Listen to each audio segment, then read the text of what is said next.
No me oye.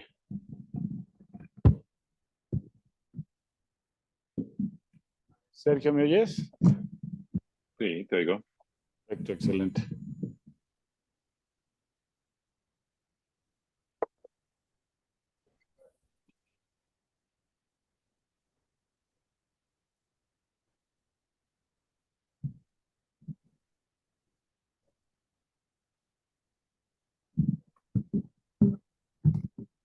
¿Ya?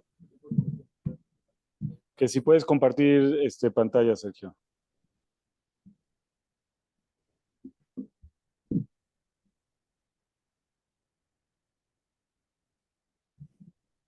Listo. ¿Se ve?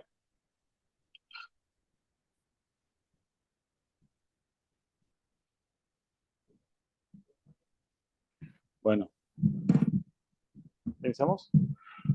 Muy buenas tardes. Soy Martín Layú, profesor investigador del Centro de Investigación en Salud Poblacional del Instituto Nacional de Salud Pública. Bueno, pues bienvenidos a nuestro seminario institucional de cáncer. El día de hoy vamos a tener una presentación por Sergio Bautista Redondo sobre el impacto del pago por servicios en la eficiencia y supervivencia de los pacientes con leucemia eh, en el Seguro Popular en México. Creo que este es un trabajo muy importante, de mucha relevancia para lo que está sucediendo en el sistema de salud actualmente. Creo que hay todavía muchas lecciones que aprenderle al Seguro Popular.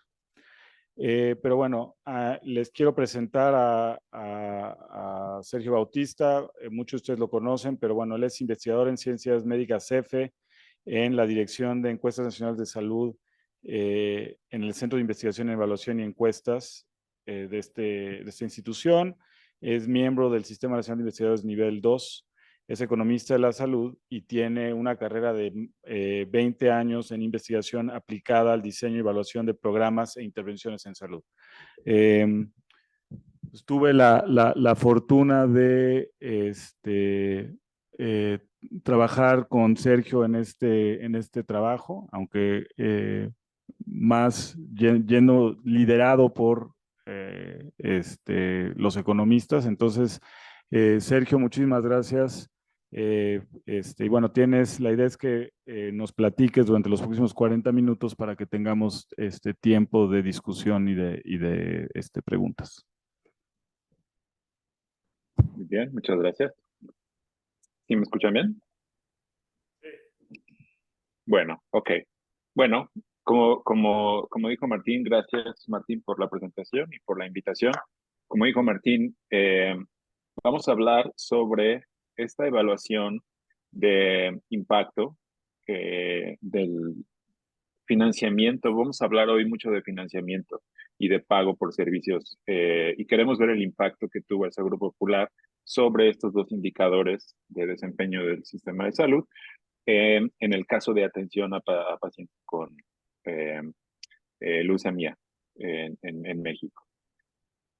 Un poco como antecedente, que me parece que la mayoría estamos familiarizados, en 2013 llevó a cabo esta reforma del sistema de salud, entre otros aspectos, dos muy importantes y relevantes para este trabajo.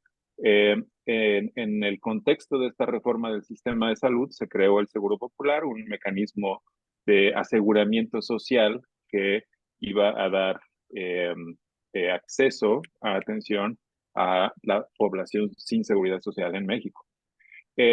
También se creó otro mecanismo importante de financiamiento que se creó con esta reforma, fue el Fondo de Protección contra Gastos Catastróficos.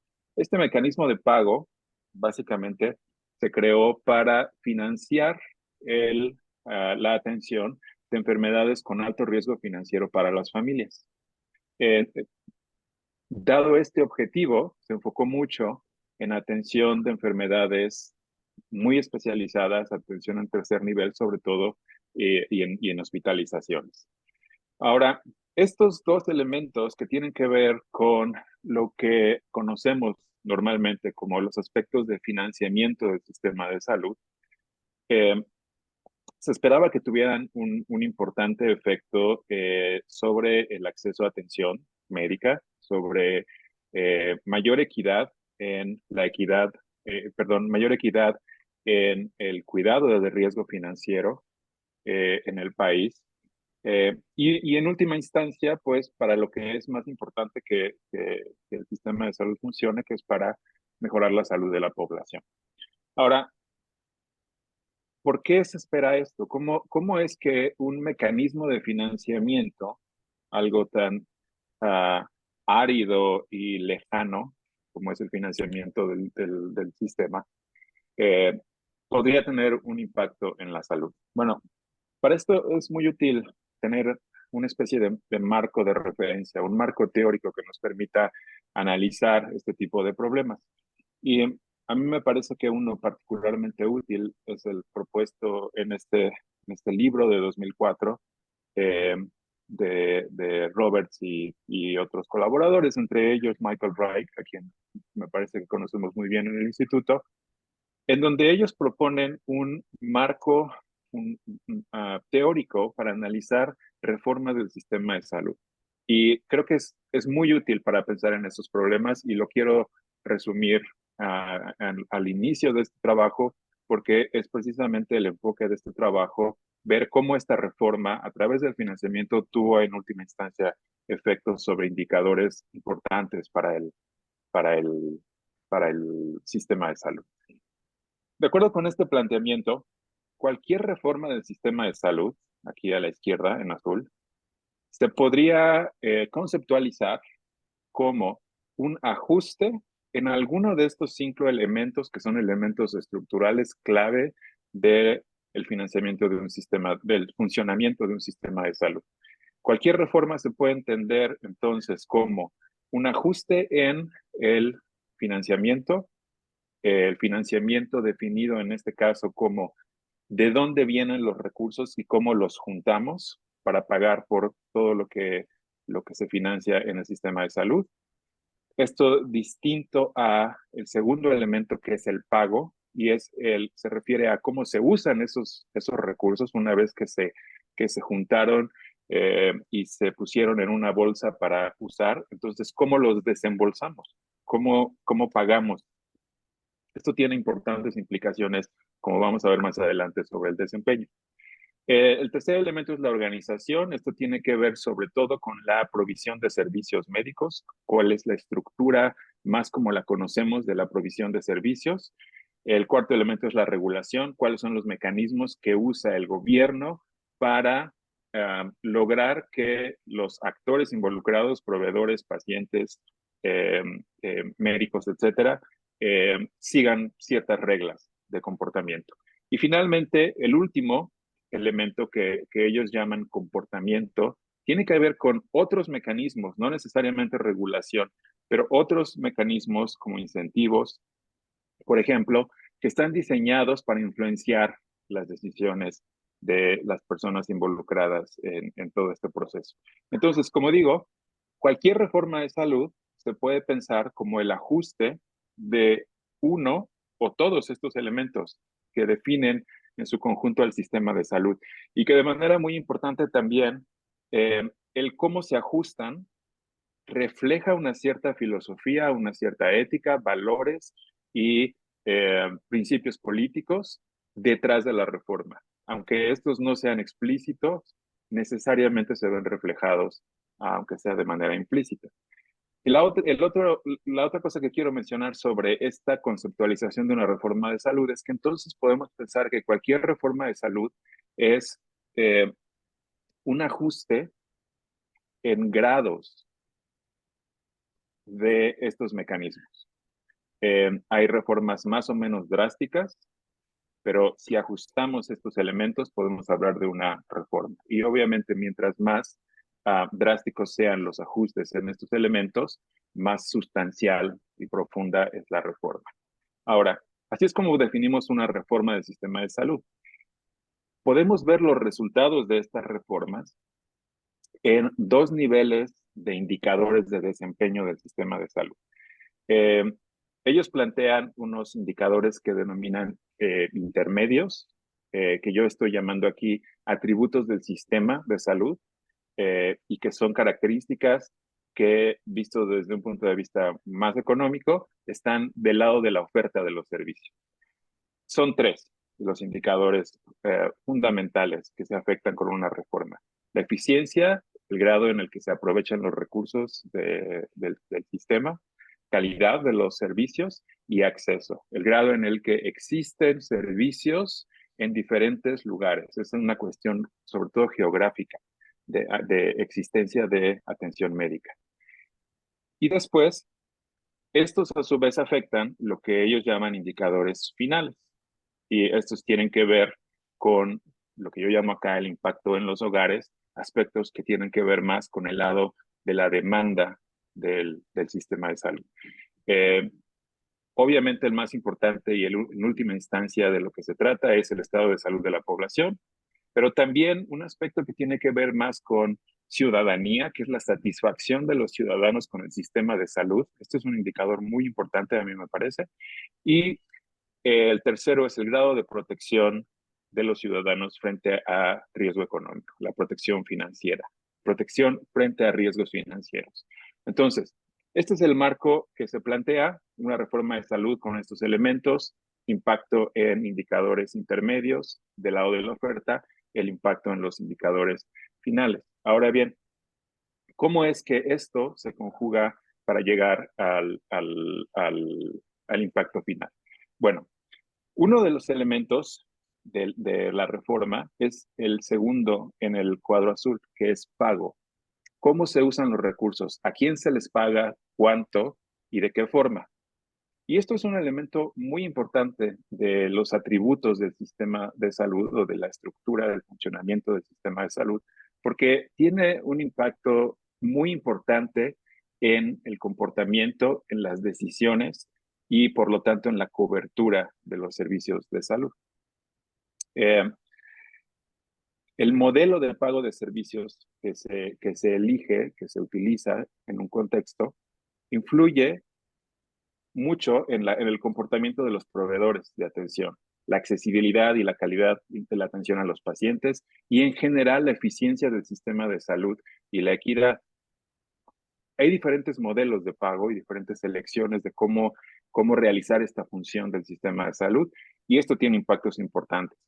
Eh, Cuando uno piensa en regulación, y que quizás es la primera herramienta en la que se piensa cuando pensamos en la capacidad del gobierno, del sistema público de salud para influir sobre estas decisiones, la verdad es que la regulación importa, pero depende mucho de la capacidad de los gobiernos para ejercer suficiente presión o coerción sobre los actores involucrados para cumplir ciertas reglas. En cambio, el sistema de pago tiene un efecto muy importante y casi inmediato y muy fuerte.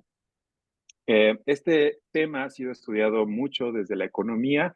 En particular, hay toda una literatura bajo la temática de riesgo moral, tanto del lado de la oferta como de la demanda, que ha documentado claramente cómo estos mecanismos de pago, las reglas de pago, afectan drásticamente las decisiones tanto de pacientes o de la población como de los proveedores de servicios. Y entonces, cuando uno piensa en el diseño del mecanismo o de los mecanismos de pago en el sistema de salud, pues lo que se busca es diseñar cuidadosamente estos mecanismos para, por un lado, fomentar los resultados deseados en atención médica de alta calidad, accesible, eficiente, etcétera, al mismo tiempo que se eviten consecuencias no deseadas, porque cualquier mecanismo tiene un efecto de incentivos, planeados o no planeados. Eh, y algunos efectos que se han documentado de diferentes modelos de pago tienen que ver con cobertura insuficiente de atención que no alcance para proveer, para dar los servicios necesarios, concentración excesiva o enfoque excesivo en volumen de servicios a expensas de calidad de los servicios, o incluso selección selectiva de pacientes, lo que en esta literatura se llama cherry picking, cuando existen los incentivos de pago eh, eh, digamos, alineados con atender pacientes menos graves. Esto va a ser una consecuencia inevitable y entonces los pacientes más complejos van a quedar fuera de la atención. Entonces, los modelos de pago tienen una influencia muy importante sobre el comportamiento de la provisión de servicios y por lo tanto sobre los resultados de salud. Eh, y obviamente se vuelve, por tanto, un tema crítico en el estudio de los sistemas de salud y en el estudio de las reformas de los sistemas de salud y sus impactos. Las preguntas clave tienen que ver con cómo diseñar entonces mecanismos de financiamiento y de pago, o específicamente de pago, que motiven la eficiencia y la calidad de la atención. Cómo pesar relativamente las implicaciones en equidad y justicia social, que puede tener implicaciones importantes. Algunos mecanismos pueden fomentar la eficiencia a costa de la equidad o viceversa. ¿Cómo invertir los recursos para maximizar el número de personas cubiertas efectivamente con servicios de médicos y lograr los objetivos de cobertura universal de salud? Uno podría pensar en dos grandes categorías, grupos de mecanismos de pago, los que están vinculados directamente al desempeño del sistema de salud o de los proveedores, centros de salud, clínicas, hospitales, y los que no están vinculados al desempeño y tienen que ver más con una cuestión contable. Y después se pueden dar combinaciones de estos dos grandes rubros. Por ejemplo, en el contexto de México, hubo en algún momento un financiamiento y pago basado en desempeño cuantitativo, en el número de personas afiliadas o en el número de personas cubiertas, pero después a un cierto nivel, por ejemplo, al nivel estatal, pero después al nivel de las clínicas o de los hospitales, se tienen mecanismos de financiamiento no vinculados al desempeño o, por ejemplo, mecanismos que se denominan budget line item, en donde básicamente tiene que ver con el histórico, el presupuesto ejercido y básicamente presentado y planeado por grupos de gasto y sin necesariamente tener que ver con indicadores de cobertura o de calidad de los servicios. Puede haber entonces combinaciones. Eh, Ahora, si pensamos en pagos o en sistemas de pago enfocados en el desempeño, o desempeño aquí definido de una forma más o menos amplia, ¿no? No estoy hablando necesariamente de resultados de desenlaces de salud, pero desempeño al menos en términos cuantitativos. Eh, por eso digo que al menos cobertura. Podemos hablar de tres, o quiero brevemente mencionar tres. En dos de ellos se enfoca este análisis y el otro lo pongo nada más como un ejemplo para comparar. Tenemos pagos basados en casos, o lo que se llama capitación, eh, pagos basados en servicios, es decir, que tienen que ver no con personas atendidas, sino con servicios provistos. Y el tercero, que es el más complejo de los tres, que es el pago por desempeño, o lo que ustedes pueden encontrar mucha literatura de Pay for Performance o P4P, eh, eh, con evaluaciones de este tipo de mecanismos. Y estos combinan de diferentes formas desempeño medido por cantidad de servicios provistos y con resultados de salud eh, alcanzados. Y pueden llegar a ser extremadamente complejos en su diseño. Pero hablemos de estos tres mecanismos enfocados en desempeño. Ahora, cada uno de estos tiene diferentes implicaciones sobre eh, los incentivos que pueden crear y los riesgos que pueden crear en la provisión. Para mencionar algunos. Por ejemplo, capitación, en donde los proveedores reciben un pago fijo por cada persona inscrita por periodo, ya sea que busquen atención, es decir, las personas que están inscritas o que tienen en su lista, digamos, de beneficiarios, por ejemplo, como funcionaba el Seguro Popular, o en los pagos solo para quienes buscaron atención, que es, por ejemplo, como funcionaba más el Fondo de Gastos Catastróficos en este contexto. En ambos casos es capitación, solo que son dos modalidades distintas. Ahora, este mecanismo de pago se han documentado diferentes ventajas, desventajas o riesgos, ¿no? lo pongo aquí como pros y contras, algunos de ellos. Una ventaja de capitación es que el financiamiento es predecible para los financiadores. A Hacienda le gusta mucho este mecanismo porque les permite prever muy bien el gasto, fijarlo con anterioridad y no hay muchos problemas para desembolsarlo y para planearlo. Eh, en teoría, también este mecanismo podría potencialmente fomentar la eficiencia, porque los proveedores podrían, en teoría, otra vez, administrar entonces la atención dentro del presupuesto que ya saben que tienen fijo. Y tienen, con ese presupuesto tiene que alcanzarles para dar toda la atención que se requiera. Entonces, esto podría crear incentivos para que fueran muy eficientes. Ahora, también tiene algunas desventajas este mecanismo. Puede incentivar a ofrecer menos atención, porque si yo tengo un presupuesto fijo y puedo o tener ganancias financieras y me sobra, o simplemente por minimizar el esfuerzo y no está para nada vinculado a mi desempeño, entonces puedo pues minimizar el esfuerzo y dar lo menos que se pueda de atención. Eh, y por lo tanto, otra desventaja, otro riesgo de este mecanismo es que pues se dé una cobertura insuficiente, una prestación insuficiente de servicios si la tasa de capitación es demasiado baja. Este es un mecanismo. Otro distinto, relacionado también con la cantidad, pero enfocado aquí en los servicios, el pago por servicio, se compensa a los proveedores de atención médica por cada servicio que brindan, como pruebas, procedimientos, visitas.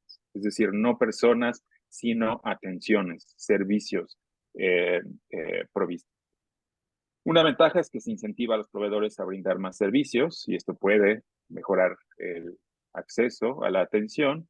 Es fácil rastrear los servicios específicos y su uso y esto puede tener ventajas importantes para evaluar la calidad de la atención, el seguimiento de guías, etcétera.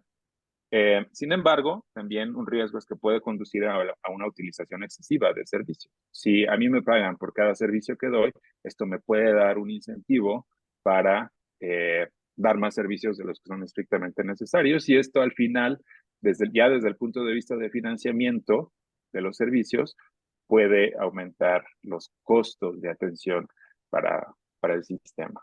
Otra desventaja posible es que los proveedores pueden priorizar la cantidad de los servicios sobre la calidad de la atención. Esto siempre ha sido una discusión en este tema sobre este mecanismo. Cuando valoramos únicamente la cantidad de servicios sin poner atención a la calidad, entonces puede haber un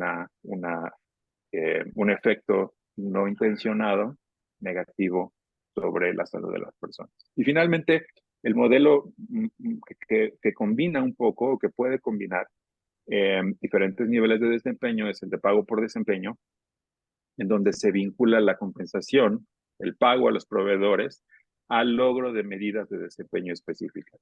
Y esto puede definirse de muchas formas. El logro de desempeño se ponen parámetros que definen un desempeño adecuado y que liberan diferentes niveles de financiamiento o de pago para los proveedores. Entonces se pueden incluir desenlaces de salud, pero también indicadores de proceso como seguimiento de guías, indicadores de eficiencia o también indicadores cuantitativos de cobertura de servicios o de producción de servicios.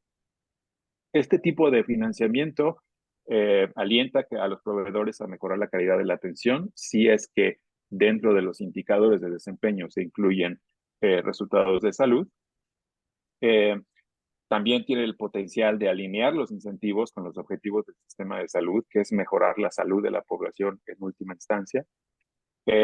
Pero son sistemas muy complejos en su implementación porque implican que se debe contar con sistemas confiables de medición y de verificación de estos indicadores de desempeño. Entonces, pueden ser sistemas que se vuelvan tan complejos en su implementación y monitoreo y prevención de trampas que se vuelven poco factibles. Sin embargo, hay ejemplos de éxito importantes en diferentes países sobre este tipo de modelos. Eh, Otra posible desventaja es el potencial de que los proveedores se centren en cumplir los objetivos en detrimento de áreas de atención no incentivadas. Entonces, si el sistema de incentivos de desempeño se centra únicamente en algunos temas, en algunos indicadores y en algunas enfermedades, entonces es posible que todo lo demás reciba poca o nada atención y que, por lo tanto, mejoremos en los indicadores que se están premiando, pero los demás se queden atrás. Entonces, el punto importante de esta diapositiva es que eh, diferentes mecanismos de pago tienen una influencia sobre los resultados que nos interesan al final, que son los resultados en salud, porque crean diferentes tipos de premios o incentivos o desincentivos que pueden ser intencionados o no. Muy bien. Ahora, ¿cuál es el mejor mecanismo? Parece que podría ser la pregunta eh, siguiente, ¿no? Pero no hay una respuesta. Desafortunadamente, no es que existe un mecanismo que sea el mejor. Tenemos mucha evidencia sobre diferentes mecanismos rindiendo mejores resultados en diferentes contextos. Y entonces, es regresando a nuestra definición de reforma del sistema de salud, es algo que se debe ir ajustando conforme a el contexto específico de diferentes sistemas de salud. Es algo extremadamente complejo, pero que, como decía Martín al inicio, es algo de lo que sin duda podemos ir aprendiendo. Eh, el tema que analizamos aquí es cómo afectó el sistema de pago la atención por la atención de leucemia en México en el contexto de esta eh, reforma del sistema de salud en México en la primera década de los 2000. Un primer trabajo que ya se publicó se enfoca en ver el resultado de este mecanismo sobre la atención y la sobrevida. Lo que encontramos en ese trabajo es que tuvo implicaciones muy importantes la creación de este fondo de gastos catastróficos. Tenemos datos entre 2005 y 2015. En este trabajo se documenta cómo el acceso a tratamiento para leucemia infantil se duplicó y para 2015 la política financió la gran mayoría de los casos de leucemia estimados para niños sin seguridad social. Eh, Observamos una marcada heterogeneidad en la supervivencia entre estados y entre unidades, entre hospitales. Pero entre 2005 y 2015 México amplió el financiamiento, cobertura y acceso al tratamiento para leucemia infantil, aunque la supervivencia no mejoró en el tiempo entre estos niños atendidos por este mecanismo de financiamiento. De los casos estimados en México en cada año, estimamos en este trabajo que al menos 1,100 de los casos anuales ocurrían en niños sin seguridad social. Entonces, el impacto social fue muy importante. Los resultados de este trabajo sugieren que para 2015 el Seguro Popular financió el tratamiento de más del 95% de los niños con leucemia que anteriormente no tenían seguro. Entonces, esto implica que este trabajo está publicado y se puede consultar que el efecto de este cambio, de esta reforma del sistema sobre cobertura fue muy importante, especialmente entre población sin seguridad social, que eh, aunque la sobrevida no cambió, entonces esto quiere decir que el impacto sobre la calidad de la atención no se puede observar, no necesariamente tuvo un impacto sobre calidad, pero también un impacto sobre equidad importante porque quienes recibieron un mayor acceso a atención para esta enfermedad fueron la población sin seguridad social, que es la población de menos recursos en México.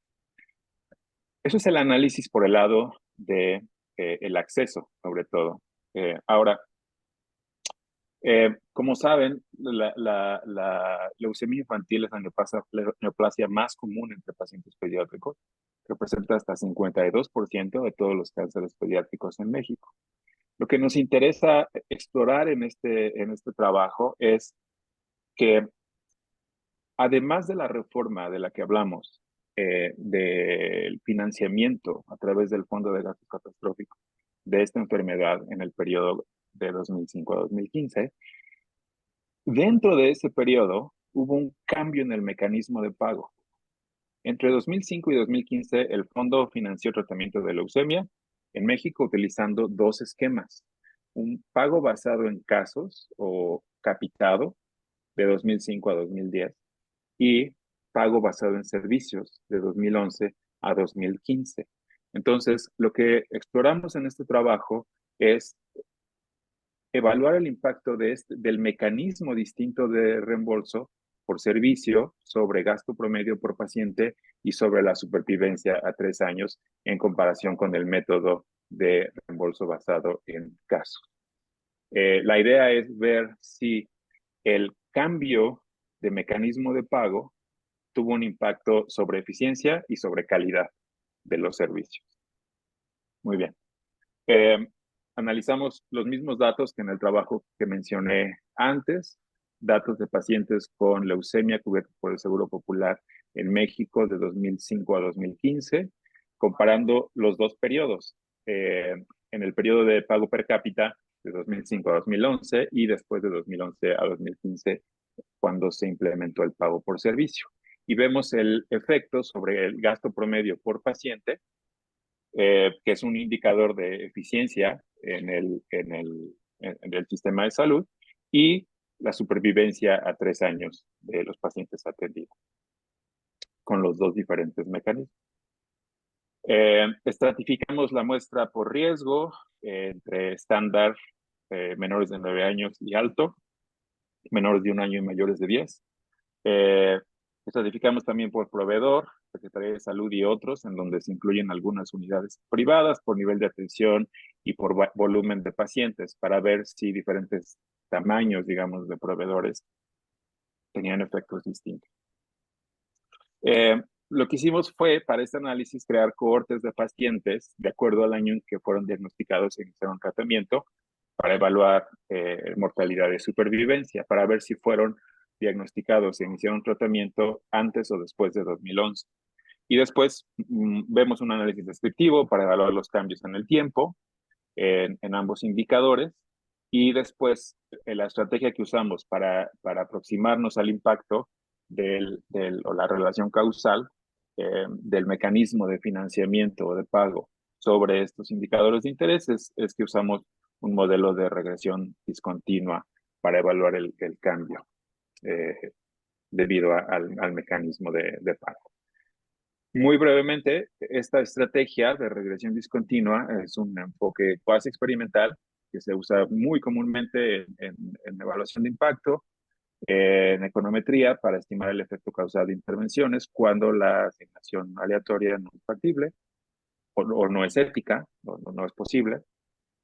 Entonces se explora como a nivel poblacional como un experimento natural donde se define un límite o un umbral que determina quién recibe tratamiento y quién no. Hay 3 supuestos muy importantes que deben cumplirse para que esta metodología arroje resultados causales confiables. La primera es que debe haber lo que se llama continuidad en el umbral. Y esto quiere decir que el supuesto implícito de esta estrategia es que en ausencia del tratamiento, si no hubiera habido cambio en nuestro caso, entonces los datos que observamos en un continuum se mantendrían suaves, no habría un cambio. Entonces, si esto es cierto, cualquier discontinuidad observada en el corte o en el umbral definido se puede atribuir al efecto del tratamiento. Este es quizás el supuesto más importante. Otro es que se denomina control preciso del punto de corte, y esto quiere decir que lo que sea que definamos como punto de corte tiene que ser exógeno, no determinado por características de los pacientes participantes en el estudio. En nuestro caso es el cambio en política de desembolso, entonces confiamos en que este mecanismo, este supuesto se cumple sin problemas. Y el otro es que debe existir continuidad en las otras variables distintas al desenlace. Entonces, se supone que otras covariables, otras características de los pacientes son continuas. y que lo único que cambia es el desenlace, es el resultado en salud. Este es otro supuesto muy, muy importante. Y que otra forma de pensarlo es que implica que las poblaciones no son distintas antes y después del punto de corte. Entonces, en los tres casos, bueno, el primero es un supuesto que no se puede comprobar, pero sí se pueden ver las tendencias antes y después, y esto nos da más o menor confianza. El segundo se cumple sin ningún problema porque es una política de desembolso que no tiene nada que ver con las características de los pacientes. Y el tercero lo podemos verificar empíricamente, que es lo que hacemos ya pasando a los resultados en esta primera gráfica, en este cuadro. Lo que mostramos aquí son características de los pacientes y de los proveedores antes y después del cambio o durante una política de pago y la otra.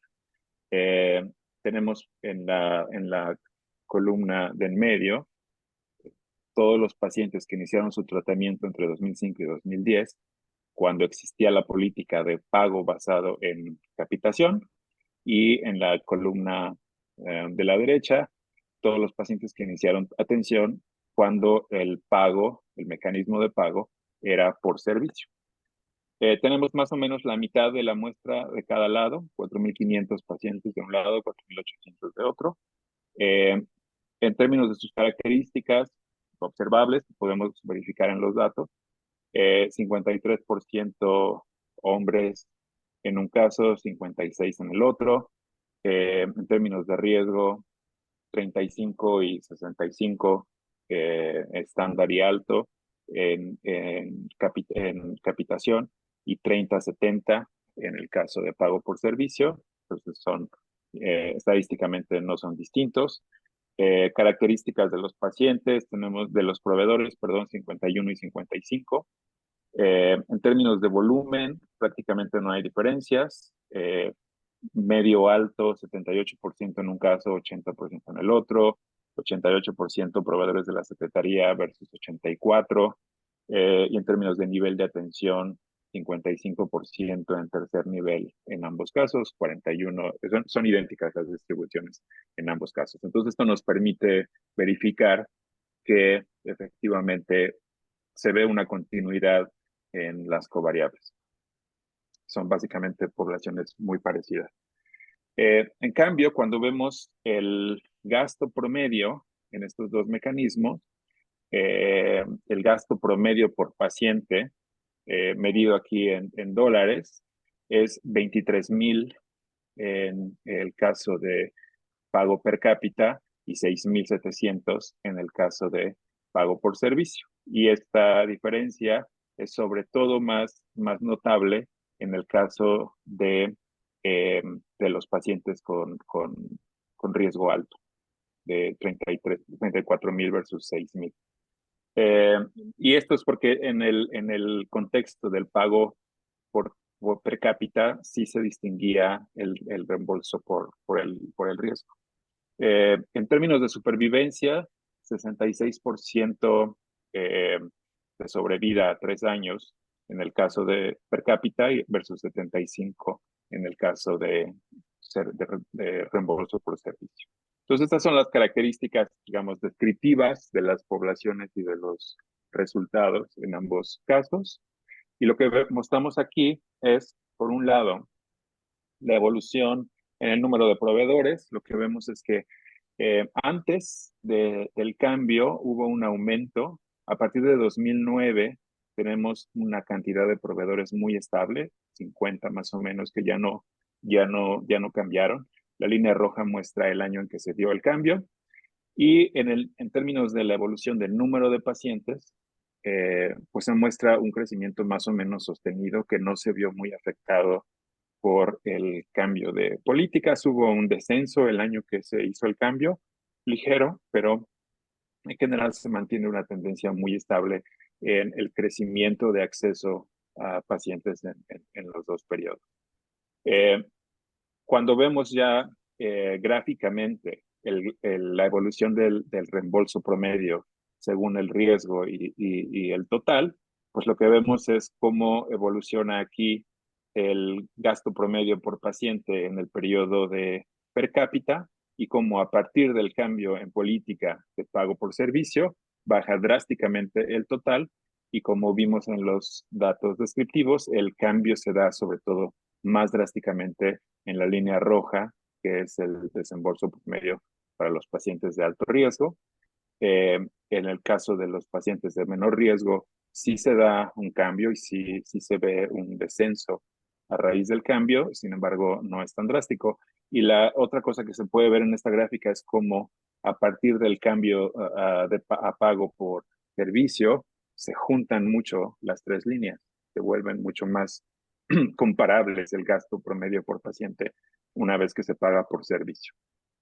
Finalmente, en términos de sobrevivencia, de sobrevida, perdón, a 3 años, esto es la gráfica según el año de inicio de tratamiento y otra vez estratificando por riesgo, lo que se ve es que la supervivencia o la sobrevida prácticamente no cambia en todo el periodo, se ve un pequeño aumento en, en 2011, como vimos también en los descriptivos, pero vamos a ver ahora, digo, lo que sí se puede ver aquí sin duda es que la mancha de puntitos, que son todas las observaciones, todos los hospitales, eh, que dan servicios, prácticamente no se mueve, aunque el promedio haya subido un poco, y comparado con los cambios que se observan en los desembolsos, es prácticamente nulo.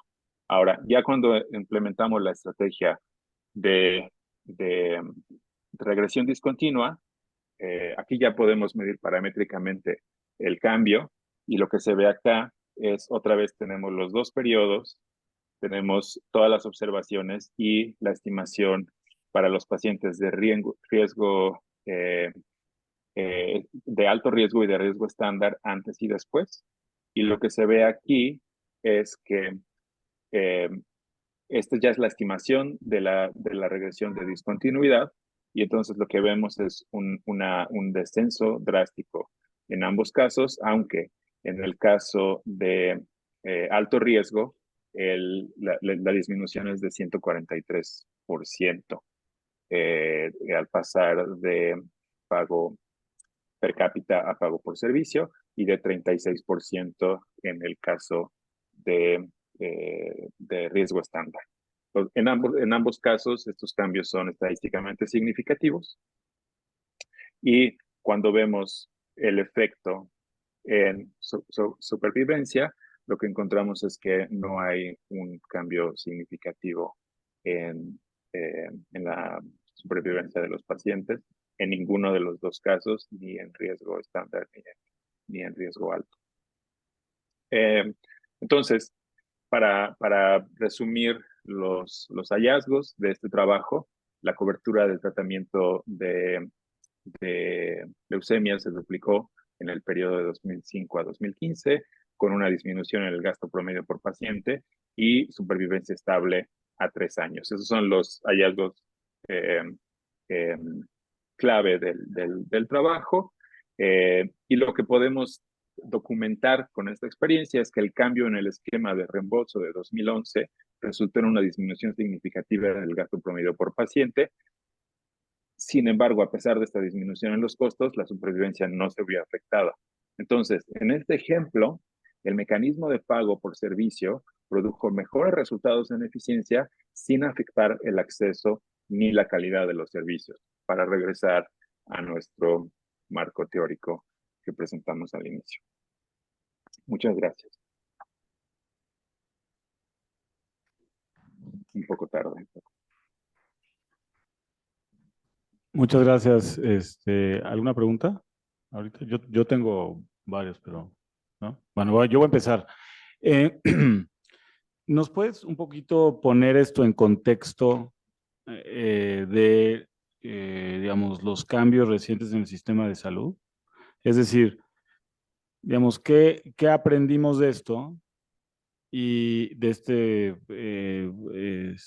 cómo básicamente creas eficiencia al hacer un pago por servicio más que por capitación.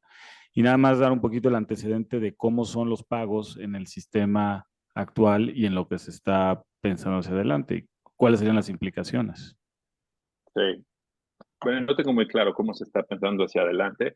Se está centralizando la provisión de servicios y el financiamiento de los servicios. Entonces, esto para mí lo que implica es que entonces hay que pensar muy bien los mecanismos de pago para los proveedores en un contexto de centralización. En el contexto del Seguro Popular, el financiamiento llegaba de la federación a los estados y luego los estados los distribuían. Como digo, había como dos mecanismos de financiamiento en el caso de Seguro Popular y después entiendo que el financiamiento era directo en el caso de gastos catastróficos.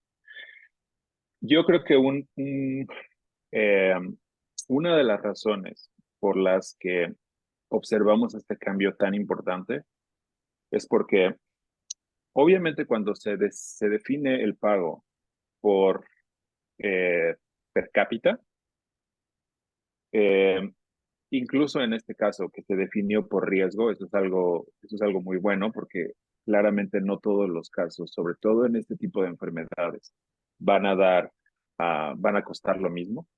Y entonces se pueden crear muchas ineficiencias al poner un solo nivel de pago. Eh, Sería un buen paso al definir dos niveles y que estos dos niveles de riesgo y por lo tanto de complejidad y por lo tanto de costos de atención serían distintos. Esto ameritaba pagos diferentes, niveles de pago diferentes. Sin embargo, eh, esto puede resultar bien si digamos, el costeo detrás de la definición de estos pagos es correcto. Si yo sospecho que esto es algo de lo que pasó en este caso, que desconozco cómo se calcularon los costos de atención, un paso muy importante al pensar regresar a reforma del sistema de salud. Tú vas a diseñar un mecanismo de pago, ¿ok? Decides que per cápita tiene muchas ventajas. Entonces, algo muy importante es definir cuánto se va a reembolsar, cuál es el nivel de pago per cápita. Y esto debería estar basado en una estimación robusta, realista de costos de atención. Y deberías definir el nivel de pago en función de cuánto cuesta realmente dar atención a tus pacientes. Eh, si el costo es excesivamente alto, entonces se aleja mucho de la utilización real, el costo para el sistema va a ser excesivo y además creas incentivos para, si esto es posible, eh, categorizar a más pacientes en el nivel de riesgo más alto o captar a más pacientes en ese nivel. Entonces, yo sospecho que algo que pasó fue que el costeo detrás de estas capitaciones, en el caso que analizamos, estaba mal, que estaba reembolsando mucho por el nivel alto. Y esto lo sugieren los datos cuando vemos cómo el cambio más drástico se dio entre los pacientes de alto riesgo, entre los pacientes de bajo riesgo. Entonces, este es el tipo de análisis que debería estar detrás de la planeación del mecanismo de pago. Si vas a hacer un pago per cápita, es muy importante tener un muy buen costeo atrás de esta definición. Y si no, el pago por servicios tiene muchas ventajas. Con los posibles incentivos a sobreprescribir, sobreutilizar, pero por lo menos lo que vimos en este ejemplo, me parece que había tanta eh, cuando hay mucha saturación de los servicios, no hay mucho espacio para sobreutilizar. Y entonces la utilización real se acerca la utilización observada se acerca a la utilización necesaria, digamos. Pero Me digamos, como, parece que son algunas lecciones que se pueden sacar de estos datos. pero en seguimiento a esa pregunta, digamos, en un contexto al que es hacia donde estamos tratando de ir, es a tener un financiador único, ¿no? O sea, del sistema y uno podría imaginar diversidad de prestadores que podríamos definirlos quizá, digamos, regionalmente o por delegación, en fin. ¿Cuál podría ser, o sea, cuál podría ser un modelo de pago a esos proveedores que funcionara dentro de digamos, dentro de este sistema de un único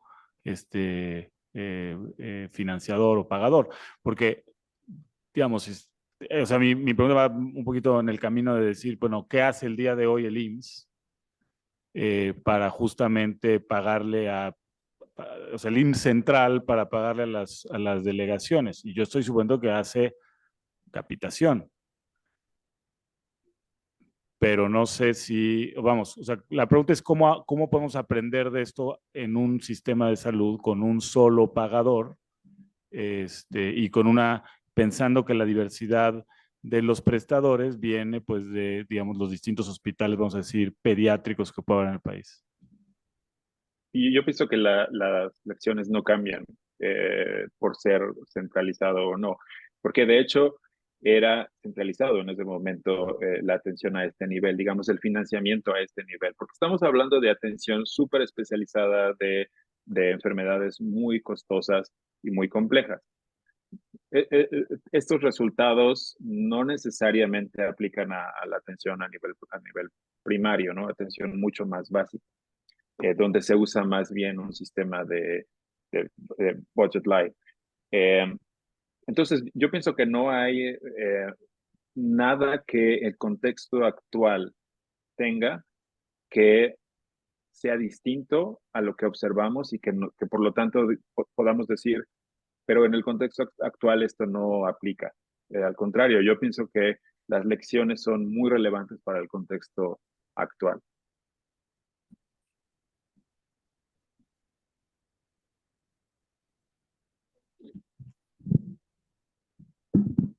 Hola Sergio, buenas tardes, Liliana Gómez.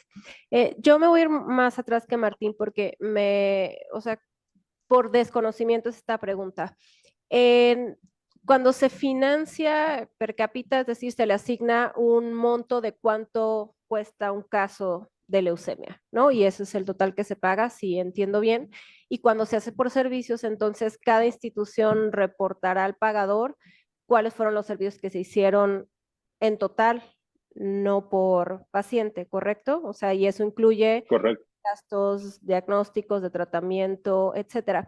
El Rayos X, consultas, días de hospitalización, estudios de gabinete, cada tipo de servicio, cada tipo de utilización.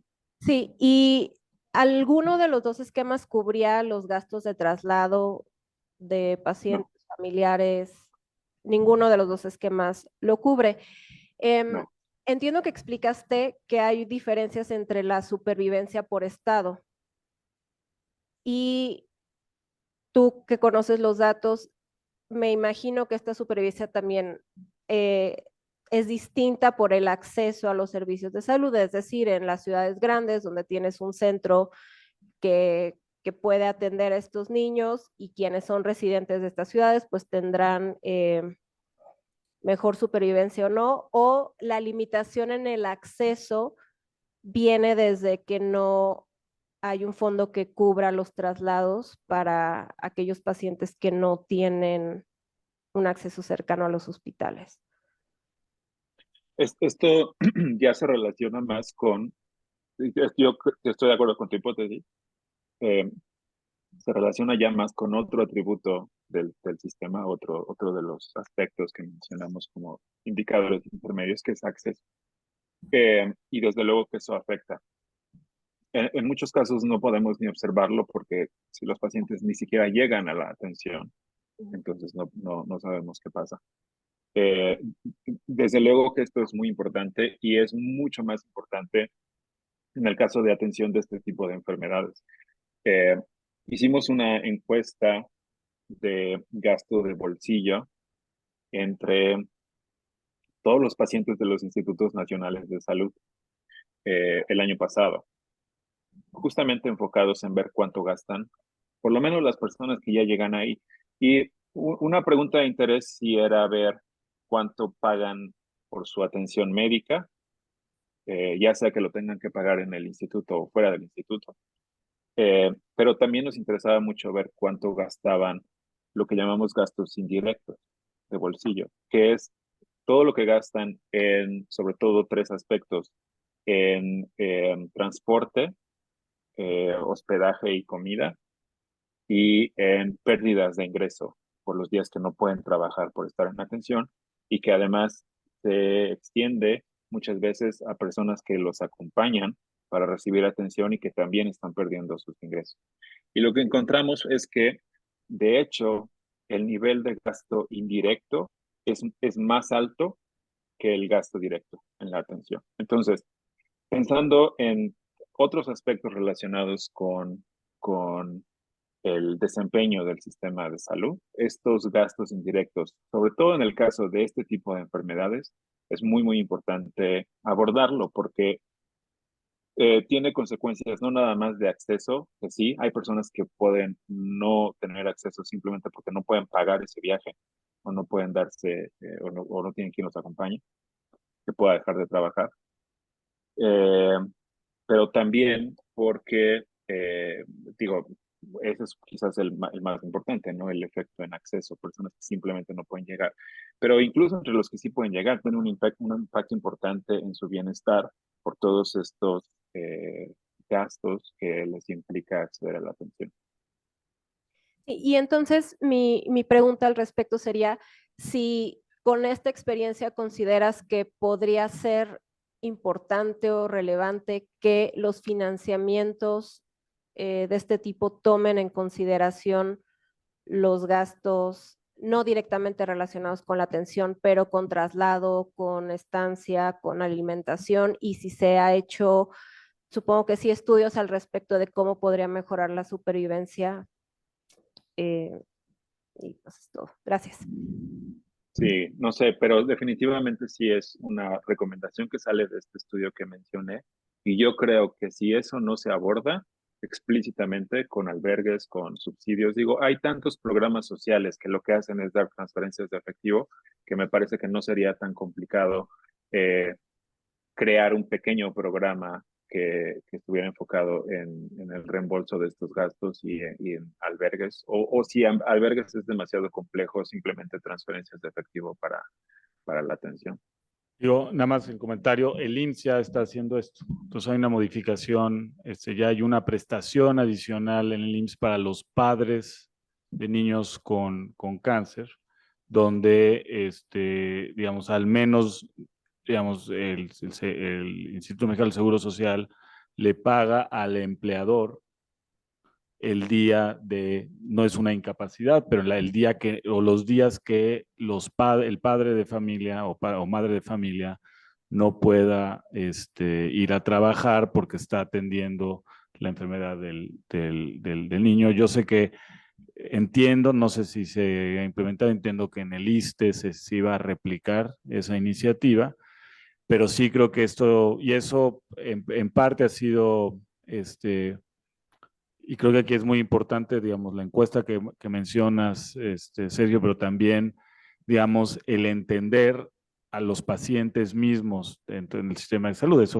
Esto entiendo yo, fue parte de una demanda que viene de los familiares de los niños que tenían cáncer, diciendo esto se acaba siendo muy, muy, muy costoso familiarmente y definitivamente tiene un impacto sobre la supervivencia. Habría que pensar, pues si se puede ir un poquito más lejos, porque estamos hablando de gente que hay un mecanismo a través de la seguridad social, pero pues hay que pensar que hay como más del 50% de la población que no se beneficia. Hay un problema ahí de equidad cuando tenemos 50% de la población para quienes no hay este tipo de beneficios, ¿no? Pero bueno, al menos se ha reconocido que estos costos indirectos pues sí que son importantes para el bienestar de las personas.